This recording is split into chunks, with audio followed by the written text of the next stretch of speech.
Безбедноста е противотров. Дете кое се чувствува сигурно нема потреба да се крие во дигиталниот свет. Нашите стравови, поттикнати од технологијата, тераат да ги ограничуваме и казнуваме децата наместо да ги слушаме. Детето кое се чувствува безбедно нема потреба да се крие во дигиталниот свет. Јазот меѓу нас и технологијата. Не го разбираме јазикот што нашите деца го користат онлайн, сленг, алгоритми. Овој јаз раѓа страв, кој води кон авторитарен стил на родителство. Истражувањата покажуваат дека овој стил раѓа уште пострашни деца. Студија од Хонг Конг покаже дека децата кои растат во домови со позитивен стил на родителство имаат подобра саморегулација, вклучително и во користењето на паметните телефони. Безбедноста е противотров за прекумерна употреба. 8 начини да се намали технолошкиот притисок. Треба да се научиме себеси да се ограничиме за да ги научиме и децата. Свесност наместо автоматизам, запрете го автоматското скролување.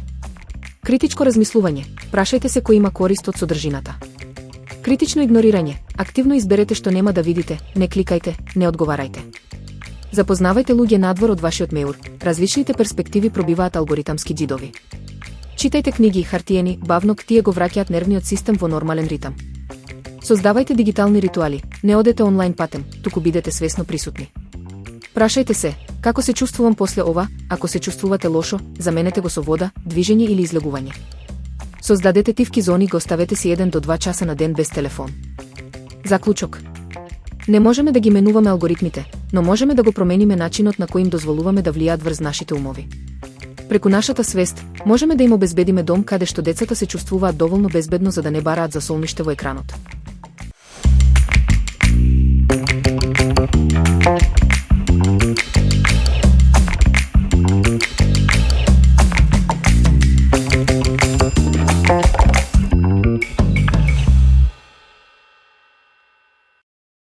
Совршено печено пилешко, како да го постигнете во 6 лесни чекори.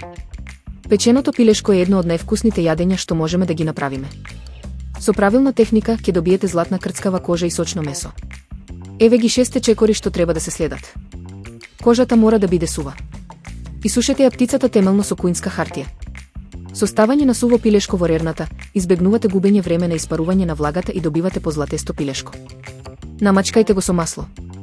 Тенкиот слој маст помага солта да се залепи и ја пренесува топлината, создавајќи микросредина за пржење на кожата. Треба да ширите сол насекаде. Доволно сол од внатре и од надвор е најважната работа за вкусот. Не мора да додавате други зачини. Ладна рерна е главно правило. Најдобро е пилешкото да се стави во ладна рерна и да се загрее истовремено. Ова дава на кожата дополнително време да ја извлече влагата на пониска температура, помагајќи да стане покрцкава. Високата температура е задолжителна.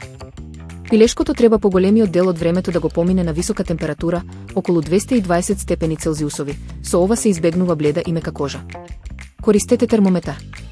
За безпрекорно пилешко, извадете го од рерна во вистинско време.